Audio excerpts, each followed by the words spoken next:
నమస్తే, నేను మీ ఈశ్వర్. E6 న్యూస్కి స్వాగతం. వార్తల్లోని ముఖ్య అంశాలు. రాష్ట్ర ప్రభుత్వం ఎంతో ప్రతిష్టాత్మకంగా అందించే రైతు భరోసా, ఇందిరమ్మ ఆత్మీయ భరోసా, రేషన్ కార్డులు, ఇందిరమ్మ ఇండ్లు అయిన సంక్షేమ పథకాల అమలు ప్రక్రియ భాగంగా మేడ్చల్ మల్కాజ్గిరి జిల్లాలోని మూడుచింతలపల్లి మండలం కొల్దూరు గ్రామంలో నిర్వహించిన గ్రామ సభలో మేడ్చల్ మల్కాజ్గిరి జిల్లా అదనపు కలెక్టర్ విజయేందర్ రెడ్డి పాల్గొన్నారు.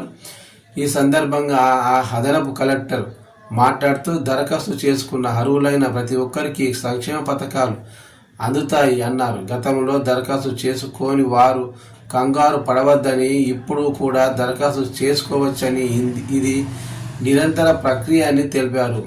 అంతేకాకుండా గ్రామ వార్డు సభలో నోటీసు బోర్డులలో ఉంచిన జాబితాలను ఒకసారి చూసుకొని ఏవైనా అభ్యంతరాలుంటే గ్రామస్తులు, పెద్దలు, అధికారుల దృష్టికి తీసుకురావాలని సూచించారు.